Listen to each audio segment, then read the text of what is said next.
so thrilled to welcome Dr. Christian Mullin to the stage. He's been on many shows. I get to compliment him as much as he wants to make him feel uncomfortable. So, Dr. Christian, you've been on Job Connect TV shows, you've been on Nacho TV shows, you've been at Boost Camp, you've been at events, but just catch us up on your story. Tell our audience what's your role here in the dentisting world. Yeah, I 2020 graduate from University of Maryland. Let's see, I went to a one-year AEGD at East Carolina University in Greenville, North Carolina. That was a great experience. I then moved to Virginia Beach with my wife. I'm from Michigan originally. My wife's from Virginia Beach, so we negotiated and we ended up in Virginia Beach. That's great. So that's how compromises go. Yeah. And then I worked for a DSO for about 14 months before purchasing a practice in September of 2022. And that was a 2-doctor practice. I am only one doctor, so that was a lot of exciting rollerblading around Yeah. in practice for a year. And then I just hired an associate, Dr. Bree Albers, lifesaver. Awesome. Absolutely. Oh, wait. Do you want to go back to practicing without an associate? Do you want to go back to by yourself? No, it's All horrible. right. No, It's not horrible. It's just there it's a are lot for pluses and one person minuses to for deal sure. with. I want to just unpack a few things for us for your first job. It is important to me to help people make decisions who still have these decisions on their plate, right? So when a dentist has been in practice, Christian, for 40 years, say, I wouldn't do a GPR, I go, I don't really care. You're almost at the end of your career, right? It's not on your decision table anymore. But if someone's making a decision, a D2, a D1, a D3, they heard from Parth, why do you why are you happy you did an AGD, and how does it even help you today? You're running around your office day saying, I'm glad I was at the AGD where this attending said this, or I realized this. It could be clinical, it could be communication, it could just be confidence. Tell us about the value of an AGD for you. Yeah, I mean, there's a lot of tangible benefits, but there's also a lot of intangible benefits as well. For me, it was really about expanding my clinical skill set. Um, at that point in time, I really was interested in doing more endo, which I no longer do, which is kind of funny. But I got to use a microscope. I did, I don't know, 60 root canals, That's awesome. um, most of them through a microscope. And so that was very, very cool. Um, just got more clinically confident I in, also say you learn how to learn. So I know you might get into digital dentistry, and even though you're not technically doing endo anymore, still some of those same muscles that you developed of oh systems, yeah. learning how to learn, you can apply to other things. So that's why I want to do Crown Lane. I want to be a super GP, and I didn't turn out that way either. But I'm so glad I went through those processes of doing soft tissue grafting, and Yep. I just tell people to explore doing an AGD or GPR. We have Dr. Brandon Labes here in the chat, who I encourage to do one, and he's now working in Missouri. It's really great. So now, what was your first job on earth? I want to make sure I don't forget to ask you that. I was also a busboy. Nice, yeah. Busboy, it's good training. It's a good team training. You're the unsung hero of the breakfast shift, right? And Yeah. it helped me with survey like that. So tell our audience some avoiding WTF why these fail associateships, whether it's for you or someone that you know. You'd say, go out and don't do this. Everyone's into do this, right? Hmm. Give us a That's couple don't do thises, or yeah. something that you've seen people do that have caused them some problems in their associate jobs. I mean, one thing that it's I think it's kind of talked about, but at the same time, it's not talked about a lot. Is if you're a new associate coming in sort of guns blazing, you're Yeah. you're amped up, you're excited about, at least that's how I was, about trying to, implement stuff you learn and all the cool stuff and all the technological things. I'm a very tech-oriented dentist, but trying to change too much too quickly to a team that is not you don't have rapport with can be devastating. Yeah. Um, and so, it just kind of sets you up for failure. And so, one thing, Greg Campbell, I took his course, it was a Thriving as an Associate back in the day, and that was a really good starting point for basically, just realizing people work harder for people that they like. Yeah. And if you don't establish those relationships on the front end of things, then it's just an uphill battle, and there's not really a way to come out of that unless you're willing to be extremely vulnerable and then change your, I whole love that. I situation. mean, Eric said in the chat, guns a-blazing, ready to save the world from all oral disease. And that's just sometimes, it's such a good point.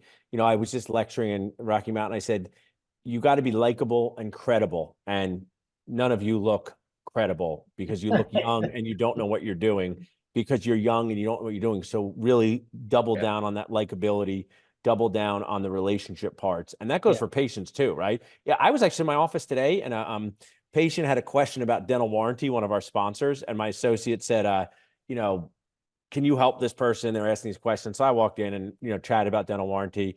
And I go, you're going to have such a great time here today, getting this crown done with Dr. Alicia. And she said, oh, I love working with Dr. Alicia. And it was such a nice moment for me because, I'm proud of a team that I built that I don't have to do that crown, but she loves getting that crown done by my Yeah. associate. And that's not easy to do. And I think No. it's really key for associates to do that. For your theme, Christian, I just want you to, we just had someone on, Mhm. Karen, who works with DCA, Yeah. hundreds of practices. And right now you got one practice, right? Christian's House of Dentistry and Nachos. You know, Share with us the value of practice ownership, the good parts, why Yeah. you're glad you're a practice owner earlier in your career. Uh, Yeah. Tell us a little bit about that. Yeah. So, I mean, I would say that in kind of backing up a little bit, I would say financially, back when I was in maybe first or second year of dental school, I didn't really have a ton of knowledge on personal finance or um, finance in general, really. And so after, racking up a ton of student debt, I kind of had this realization third year. I was like, oh, this is going to be not as good as I thought it was going to be. Yeah. And so then I dove into this basically a bunch of personal finance journey or books, if you will. I read probably 10 or 15 books, took a bunch of courses and stuff like that on personal finance. So I guess coming back to your question, buying an asset, in my opinion, is always going to be a good option, especially in the dental space, especially with the amount of or the lack of failure rate with the default Yeah. rate less than 1%. So it's scary for sure, but at some point you have to have some confidence in yourself, number one. Yeah. Number two, understanding that, you know, dentistry is recession proof. It's a great field to be in. I know a lot of times a lot of the negatives are they're spoken about, but you get to build your own vision and your own Yeah. team and your own vision and your own mission, and live out your core values through a team that trusts you and wants to work hard for you. And that is, to me, that's, I mean, I wouldn't even care if I made less money as an associate. That to me is amazing. I think you're sharing so many great things. And I think that, it's a both world. Dentistry is awesome. It's annoying. It's always exhausting. That's not a both. That's just 100% of the time. And I Mhm. think that, you also just to share for this audience, I encourage dentists to look for practices that collect between 750 and 1.25 million to buy. What was your practice collecting when you bought it? Our practice was collecting 1.1, Yeah. 1.1.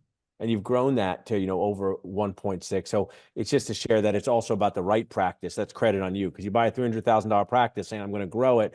And Mhm. sometimes that never grows. You buy a $2 million practice and you can't replicate those services. Hopefully somebody protects you along the way, but sometimes they don't. And, I think that's super key. The sooner question, I mean, you like Parth or new, so you can either tell me, as we wrap up, what do you wish you did sooner, Yeah, or what do you think, a dental student should do sooner? So give us some Christian value at that. I would say so. Two things, and they kind of revolve around the same concept. But number one is surrounding myself at least two times a year in-person CE events. Um, Dentistry, as people, well, maybe not residents or D4s. You guys are all surrounded by dentists all day long, Yeah. but it can be a lonely place, especially in entrepreneurship. Um, and it's a little bit tricky from the standpoint of that. So whenever you actually um, surround yourself by in-person CE events, it's just it's a good thing. And my second thing, um, would be to we this year we're actually starting it. Um, we're doing an annual golf trip with me and my dental school buddies, and I wish we Awesome. did before. You always said, you want to get together, but we're coming from all parts of the different parts of the country, and so kind of just making sure that you reestablish Yeah, those put it relationships. on the calendar and do it. You're glad you Yeah, did it. The thing that do it. thing that I'll share as we wrap up is, you consider me to be a friend, right? You can text me Yeah, whenever you want, right? You can text me I enjoy Sunday you. at 10 p.m., but I can text you too, right? And so I'm Paul Goodman. I say this to people, the Dr. Nacho. That's how I like to be described, like the New York Victor. But like, how did you become friends with me? What like complicated system did you use? Because I didn't know you. How did you become friends with me?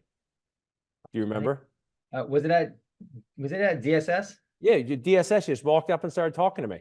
Yeah, I said, And "Hey, I said, you're Dr. Nacho." yeah. And we started talking. I said, of course, I kind of, I said, you got to come to the Jason Smithson event. You Yeah, told me I can't do it because my team will get upset. I go, here's how you fix that. You asked him, I solved that for you. And now we're friends. We just walking up and talking to me. And people did that for me, Christian, right? So I have that version of people, the Dr. Bob Levine's, the Dr. Stephen Brown's. So there's like parts, just talk to people. Dr. Brandon Labe came up to me as the D1 and said, I want to work with Dental Nachos. He's literally one of my favorite dentists on the planet, people on the planet. So there's people out there that want to help you, and just go up and talk to them, but you got to get out of your comfort zone a little bit. And magic happens when you truly ABC, always be connecting. So right. this DSN, what would you, they are sponsor of our group. You're part of it. I'm part of it. I'm in Mhm. this field for 23 years. You're 2 years. We got Jason Tenori. We have Audra Wards, the summer cast meals. Why should someone join this group and be part of it? I mean, my number one core value in life is continuing to learn, like continuing education, always growing. And DSN is number one. It's a positive place to be. You can ask the most revealing questions, or you can be super vulnerable in the group without feeling like you're going to get spat on. Yeah. um and there's a ton of, I mean, most people don't know this, there are a ton of documents and free CE Yeah. that I learned a lot of the business knowledge that I have because of Mark Costas and Addison Colleen and the Jason Tenoris of the world. And yeah, I mean, I owe a lot of my business understanding to them. And I'm not saying that I know a lot. I'm just saying that based on where I was at, it's just night and day. To me, it's the absolute safest place on the internet for dentists to interact. This is someone who Yeah, runs a Facebook group, and it's mm, just, I love my free Facebook group, but I was talking to Mark about it. It's just different. So it people want is. to, you can join it as an associate dentist. You do have to be an associate dentist practice owner. There are people there that have your back. Well, thanks for having my back, Christian. Truly appreciate it. Go check on your dog, and I hope to see you in Philly soon. Yeah.